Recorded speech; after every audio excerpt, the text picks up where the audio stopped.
공자의 제자 중에 중참이라고 하는 제자가 있습니다. 그가 남긴 말 중에 일일삼성이라는 말이 있습니다. 일일삼성, 하루에 3번 자기를 반성한다. 그래서 매일같이 3가지를 반성한다는 겁니다. 그 첫 번째가 뭐냐 하면 남을 생각하고 내가 행동을 했는가 하는 것입니다.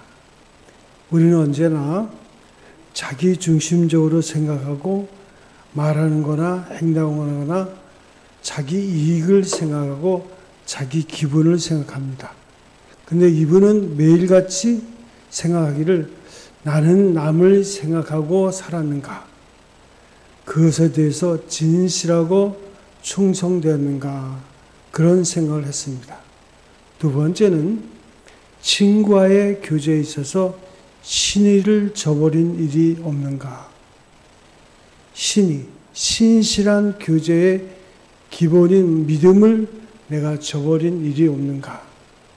또 하나는 배우지도 않고 자기도 모르면서 남을 가르친 일이 없는가? 모르면서 아는 척, 그렇게 남을 가르치며 위선적으로 살아간 일은 없는가?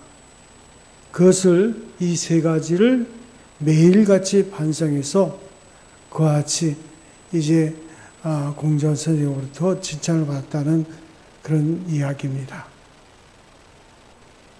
오늘 우리가 생각해 보면 그리스도인으로 우리가 인생을 산 지가 얼마 됐을까?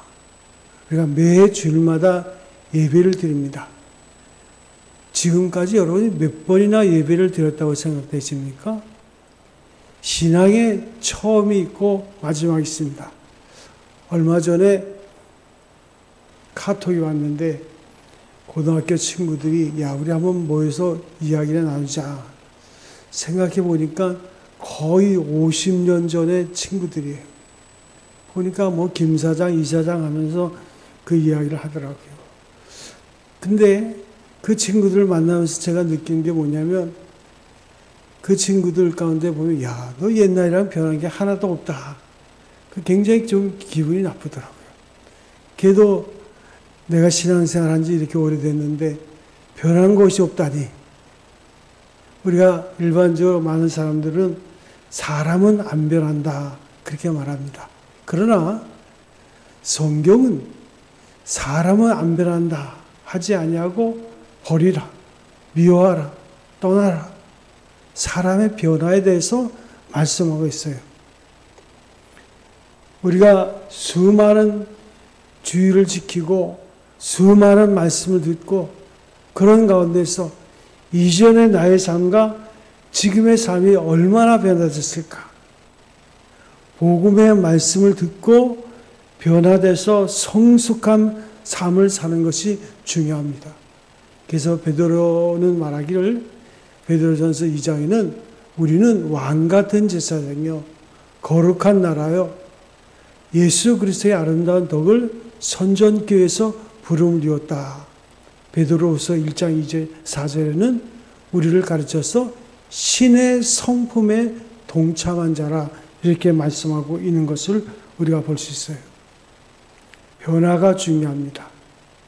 그런데 교회 안에 복음의 능력으로 가장 힘든 사람, 변화되기 힘든 사람들이 있어요. 그들은 누굴까요? 오래 묵은 크리스찬들입니다. 이들 영혼의 각질은 너무나 두꺼워서 쉽게 말씀이 도달되지 않습니다. 성경을 믿는다고 자처하는 사람들, 교회 좀 오래 다녔다고 하는 사람들이 범할 수 있는 무서운 죄가 있습니다. 기존 신하들이 범할 수 있는 죄, 그것은 바로 의식입니다. 다른 말로 하면 말씀을 자신에게는 적용하지 않는다는 겁니다. 자신이 선하다고 생각하는 사람은 자기 자신이 죄와는 무관하다고 생각을 합니다. 그래서 그 말은 죄인들을 향한 말씀이지 자신을 향한 말씀은 아니라고 생각하기 때문입니다. 그래서 회개가 없다 보니까 믿음 자체가 그렇게 신앙생활을 오래 했으면서도 덤덤합니다. 그리고 사제의 은총이 임하지 않는 신앙생활을 하는 거예요.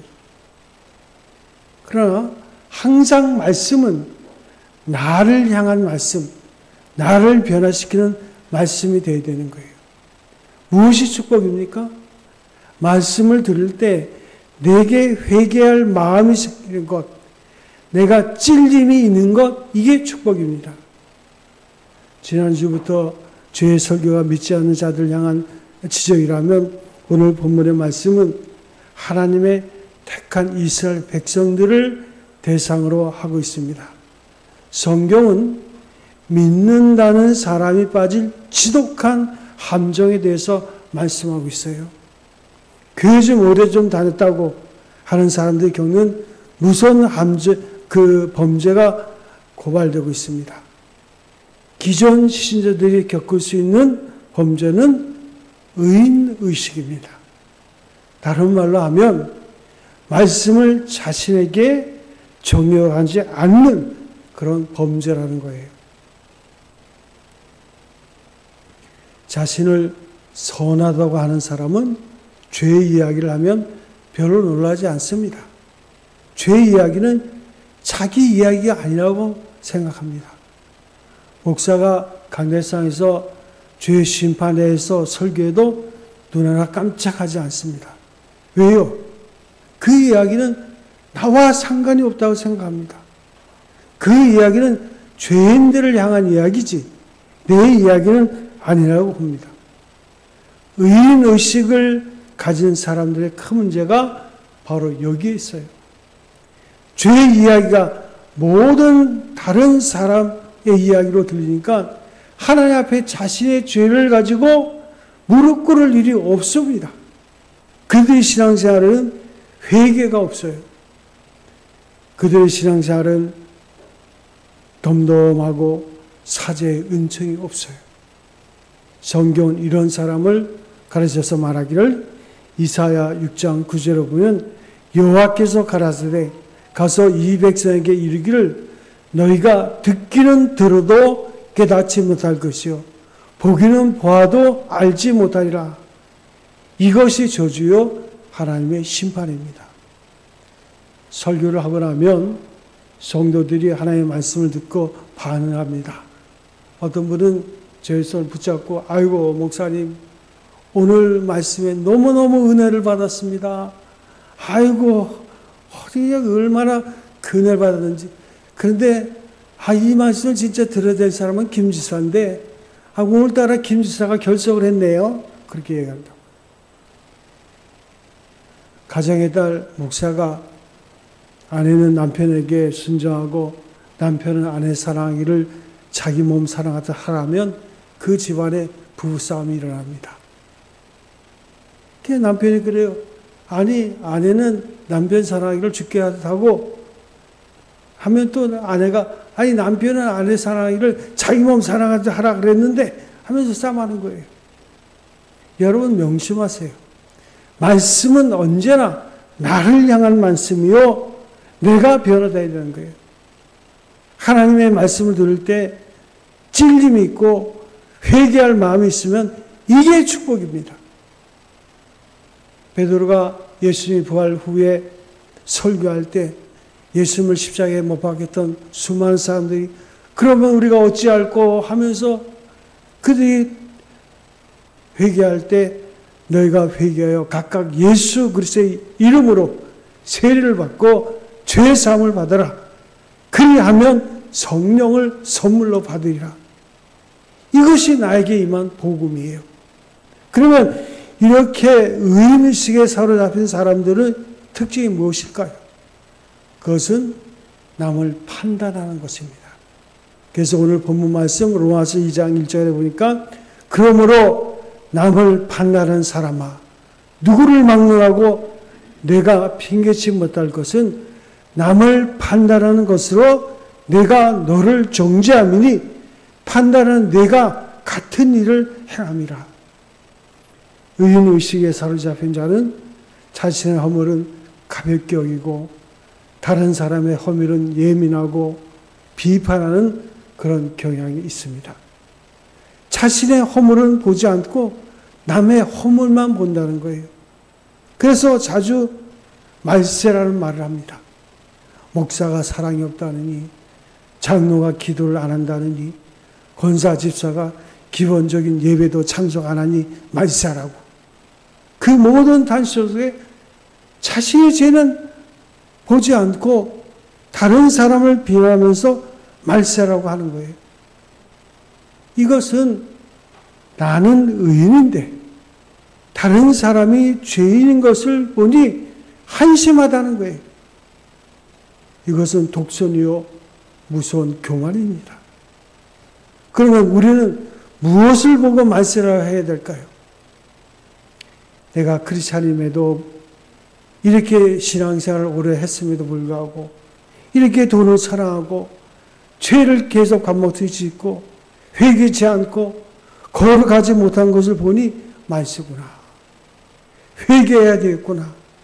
이렇게 나가야 정상인 거예요. 세상이 이렇게 혼란한데 깨어 기도하지 못하고 말세에 믿음을 보겠느냐 하는 주님의 말씀이 느껴지면서 내가 회개해야 되겠구나. 정말 말세구나. 이렇게 내가 나가야 되는 것이 정상인 거예요. 누가복음 18장 9절에 보면 예수께서 비유로 말씀하십니다. 자기를 의롭다고 믿고 다른 사람을 멸시하는 자들에게 이 비유를 말씀하셨다 그랬어요. 누가복음 18장 9절 이하에는 어떤 이야기가 나옵니까? 두 사람이 기도하러 올라갔어요. 한 사람은 바리새인이고 한 사람은 세리입니다. 바리새인은 모두가 인정하는 종교 지도자예요. 그 사람은 거룩하고 경건한 자입니다. 그가 소리 높여 기도합니다. 주여, 나는 10의 1조를 하나님 앞에 정확하게 드렸습니다. 또 일주일에 2번, 3번 하나님 앞에 금식하면서 살았습니다. 그래서 옆에 세리를 보면서 저 세리처럼 불의하거나 도덕질하는 삶을 살지 않았습니다 하면서 나팔을 불면서 기도하는 거예요. 그런데 세리는 자기의 가슴을 찢으면서 주여, 나는 죄인입니다. 성경은 세리를 가리켜서 예수님이 이 사람이 의롭다 함을 받고 내려갔다라고 말합니다. 바리새인은 그의 기도가 거절당했다 그랬어요. 세리는 하나님께 연락되었다는 거예요. 예수님께서 양심에 찔리도록 죄를 지적해도 눈 하나 깜짝하지 않았던 이유가 어디 있습니까? 나는 아니라는 생각 때문에. 그러므로 하나님의 축복은 모든 말씀이 나를 향하신 말씀으로 받아들이는 거예요. 압구정동의 소망교회 곽선희 목사님이었어요. 지금은 분당 예수소망교회인데 그분 나이가 90이 넘었는데 그분이 젊었을 때, 젊은 목사였을 때 자기 교회 담임 목사님의 그 이야기를 가끔 합니다. 그 목사님은 그 신문을 들고 하나님 앞에 기도하는 거예요. 그 신문에 보면 온갖 범죄 이야기가 많이 있잖아요. 그 이야기를 들고 하나님 앞에 눈물 흘리며 기도하는 거예요. 나를 용서해달라고. 아니 죄는 누가 졌는데 자기를 용서해달라고. 지도자일수록 바로 버려야 될 의식이 있어요. 내가 특별해서 지도자가 되었다는 의식입니다. 내가 지도자로 불리는 자체를 부끄러워해야 돼요. 늘 부족함을 느끼게 됩니다. 자신이 종이라는 의식을 가져야 돼요. 누가 진정한 지도자일까요? 제일 많이 회개하고 섬기는 자예요. 가장 많이 낮추는 자입니다. 그리스도인의 리더십은 끓는 무릎, 젖은 눈, 찢어진 심장이 되어야 되는 거예요. 제가 초창기 교회 목회할 때 동아고등학교를 교목으로 있었습니다. 그때 고등학교 3학년 수업 시간에 들어가서 이제 시험 날짜 얼마 안 남았으니까 아이들한테 이런저런 하다가 자, 나의 어머니에 대해서 한번 얘기하자. 그랬더니 아이들이 일어났으면 제가 자기 어머니 얘기하는데 고3 아이 가운데 쌍둥이 아이가 있어요. 그는 쌍둥이인데 그 어머니는 직업이 미용사입니다. 그런데 그 아이가 울면서 그렇게 그 이야기를 하죠. 어머니 얘기하더라고요. 자기 어머니는 미용사이기 때문에 그냥 밤 늦게까지 일을 하고 집으로 돌아온대요. 근데 새벽잠을 못 자고 새벽에 일어나서 쌍둥이 도시락 5개를 싼대요. 자율약 그까지 다 사준대요. 그러면서 그렇게 울더라고요. 그러니까 또 한 아이는 일어나서 자기 어머니 얘기하는데 우리 엄마는 아침밥도 못해. 늦게 일어나가지고. 그러니까 깔깔대고 애들이 웃더라고요. 그 권위가 어디 있습니까? 희생과 헌신. 그냥 어머니가 되는 거 아니잖아요. 우리 모두는 다 지도자예요. 어떤 지도자의 삶이 있거든요. 그런데 우리가 온전한 지도자의 그 삶은 헌신과 희생과 꿇는 무릎과 젖은 눈과 찢어진 심장이 될 때 그때 권위가 있는 거예요. 여러분 뛰어난 지도자가 되고 싶습니까? 하나 앞에 무릎 꿇고 잃어버린 양떼를 위해서 눈물 흘려보십시오. 가슴에서 터져나오는 간절한 외침을 가져보세요. 그것이 진정한 권위입니다. 성도의 권위는 하나님과의 대면의 시간에 비례하는 거예요. 하나님과의 대면의 시간을 늘리세요. 그러면 진정한 권위자가 됩니다. 또한 성숙한 성도는 살리는 말을 잘해야 되는 거예요. 신경 정신분석학자 로안 브리젠트는 여성은 하루에 평균 2만 단어를 말하고 남성은 7천 단어를 말한다 그래요. 물론 여러 변수가 있을 수 있겠지만 대개 하루에 13,000단어를 말하는데 우리가 써낸 수많은 말 중에 사람은 살리는 말이 있는가 하면 사람을 죽이는 말도 있습니다. 얼마 전에 한 중학생이 극단적 선택을 하려는 여성을 살린 사연이 알려졌어요. 이 중학생은 5m 지하도 난간 위로 올라가는 여성을 목격하고 조심스럽게 다가가서 말 한마디를 건넸어요. 여성은 그 말 한마디에 마음을 열었고 소중한 한 생명은 소생했어요. 그 여성을 살린 말이 뭘까요? 그 중학생이 그 여성에게 말했어요. 괜찮아요? 그 말 한마디 했대요. 이 한마디가 생과 사를 갈라놓은 거예요. 어떤 권사님은 이제 중병을 앓아서 누워있는 그 병자를 신방을 가서 그 병자 앞에서 이런 말 합니다. 내가 얼마 전에 이 병으로 죽은 사람을 내가 알고 있어. 이건 팩트야. 내가 직접 봤어. 그래서 같이 갔던 사람들이 당황해가지고 아니 권사님 뭐 그런 말씀 하세요. 아니야 이건 팩트야. 내가 봤대. 참 제 맛에 사는 거예요. 제 맛에. 그 뭐예요? 죽으란 말 아닙니까? 김원국의 어른답게 말합니다 해서 그의 저자는 말하기를 말이 바뀌면 생각과 마음이 바뀌고 행동이 바뀌고 습관이 바뀌고 현실이 바뀌어서 모든 것이 말하는 대로 된다라고 쓰고 있어요. 그래서 입에서 나오는 말이 자신의 혹은 타인의 운명을 잡을 수 있어요. 팩트입니다. 요즘 유행하는 그 말 가운데 그게 팩트입니까? 사실입니까? 그 말이 요즘 유행이죠. 그보다 더한 것이 있어요. 그 팩트 뒤에 살아계신 하나님이 계십니다. 하나님은 얼마든지 그 팩트를 바꿀 수 있는 거예요. 내가 하는 말이 좋은 말이면 내 운명은 좋은 방향으로 원하는 방향으로 긍정의 의미로 읽히는 거예요. 여러분 팩트보다 더 귀한 것 소망 대신 하나님이 살아계신 줄로 믿습니다.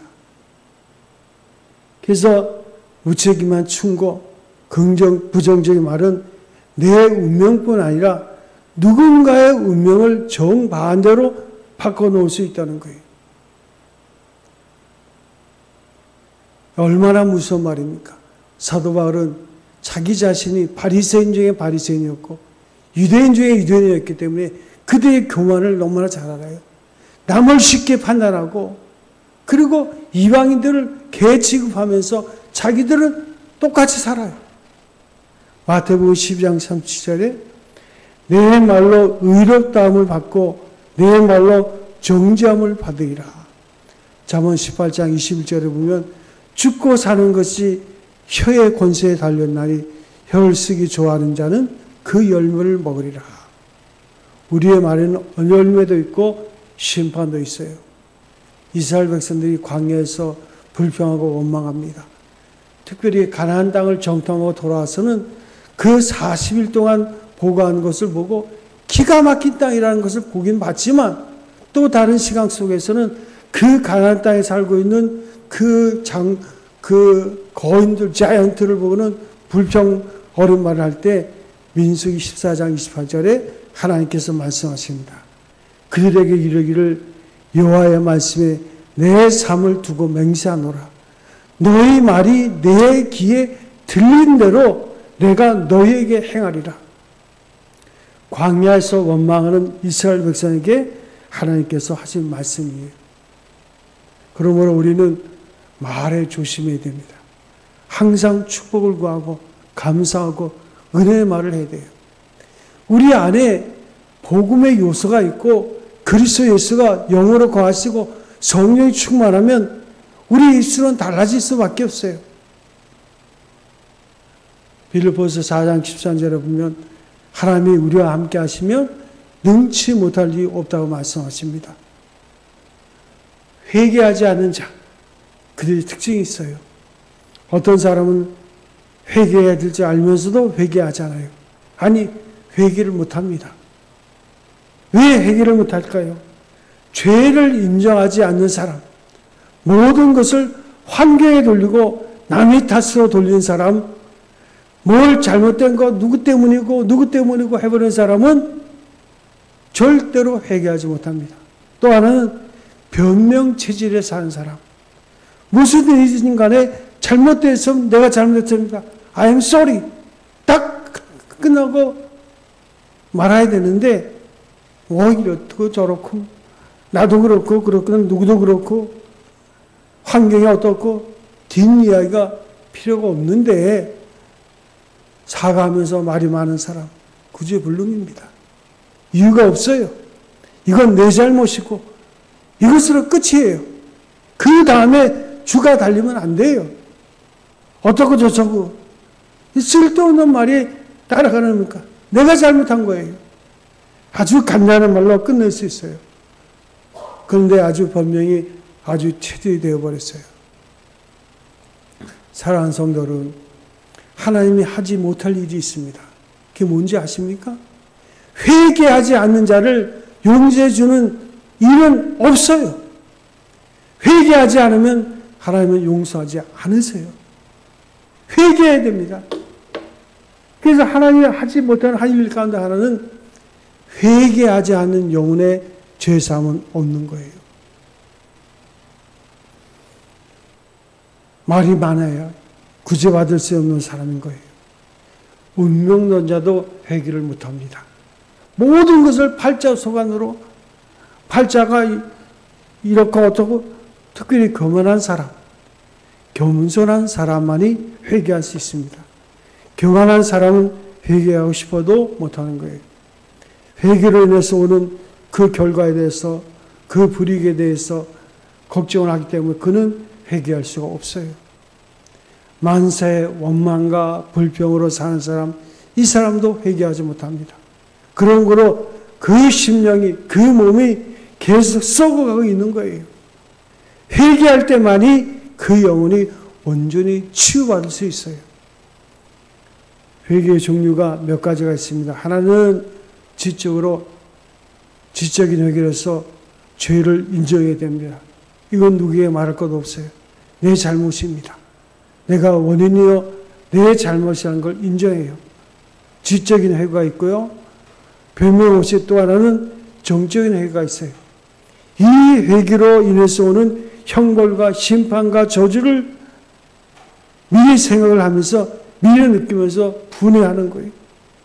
이런 일은 있을 수가 없는데 하고 가슴 아파하는 통분함이 있어야 돼요. 또 하나는 의지적인 회개입니다. 잘못된 줄을 알았으면 거기서 멈춰야 돼요. 결단하고 멈추는 거예요. 그것이 그리고 돌이키는 것, 이것이 진정한 회개입니다. 회개의 동기도 여러 가지가 있습니다. 하나는 고통스러워서 너무 마음이 아프고 괴로워서 그 심정이 이유 때문에 그 가책 때문에 그 가책으로 벗어나기 위해서 회개하는 사람이 있는 거예요. 미국의 심리학자인 마틴 셀리그만이라고 하는 사람이 그의 책 가운데 삶을 우울하게 비판적으로 살아가는 사람에는 공통점이 있는데 그 첫째가 뭐냐면 영구성입니다. 변화를 믿지 않아요. 나는 이대로 머물 수밖에 없다. 이대로 반복할 수밖에 없다. 내 이 잘못, 이런 행위는 절대로 고칠 수 없다. 이렇게 생각을 해요. 변화를 인정하지 않는 거예요. 또 하나는 확신형입니다. 그래서 내가 하는 일이 다 그 모양이다. 나는 구제불능이다. 이것도 못했고 앞으로도 아무것도 못할 것이다. 스스로 자기를 절망적으로 평가하고 그 다음에 개인성입니다. 모든 것은 나 때문이다. 그리고 근본적으로 내 자신에 문제가 있다 하는 그 자괴감에 빠지는 거예요. 자기 스스로를 완전히 불가능한 존재로 평가해버려요. 거기도 회개가 없어요. 회개는 자기 자신에 대한 재창조적인 역사예요. 하나님의 은총에 대한 믿음에서 출발하는 겁니다. 회개하지 않은 자의 말로는 무엇일까요? 로마서 2장 9절에 보니까 오늘 본문에 악을 행하는 자에게는 환난과 고통이 있고 선을 행하는 자에게는 영광과 평강이 있을 것이라. 믿음이 없는 것을 알고도 예수님께서는 회개하는 베드로에게 기적을 보여주십니다.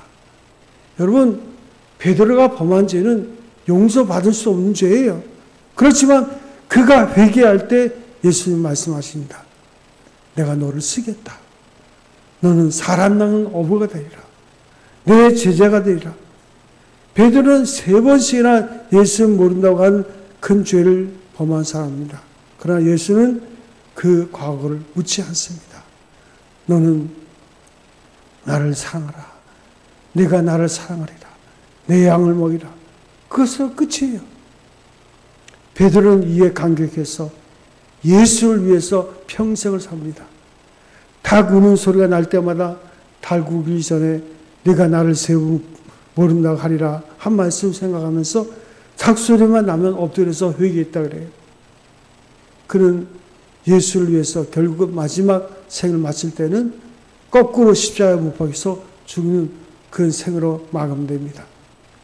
내가 회개하기도 전에, 내가 죄를 다 회개하기도 전에 벌써 용서하시고 은총을 베푸신 거예요. 그 은혜 간격에서 이제 회개합니다. 바로 그 회개 속에 창조가 있고 능력이 있고 위대한 역사가 있는 것입니다. 예수께서 말씀하시기를 수고하고 무거운 짐진 자들아 다 내게로 오라. 내가 너희를 편히 쉬게 하리라. 빌립보서 4장 6절에 보면 오직 모든 일에 기도와 간구로 너희 구할 것을 감사함으로 하나님께 아뢰면 모든 지각에 뛰어난 주의 평강이 너희 마음과 생각을 지킬 것이라. 그리고 빌립보서 4장 13절 내게 능력 주시는 자 그리스도 예수 안에서 내가 모든 것을 할 수 있느니라. 역사 속에 위대하게 쓰신 사람들의 특징이 있습니다. 그들에게는 한 번의 변곡점이 있었습니다. 회개의 변곡점을 통해서 그들의 생은 급성장합니다. 오늘 사랑하는 성도 여러분, 우리 신앙이 덤덤하게 아무 의미 없이 가치 없이 사는 인생이 아니라 오늘도 주신 말씀을 깊이 묵상하면서 여러분 새롭게 변환되는 그 삶 속에서 하나님의 살아계시고 역사하시는 그 능력과 권세를 체험하고 승리하는 성도 여러분 되시기를 주님의 이름으로 축원드립니다. 기도하겠습니다.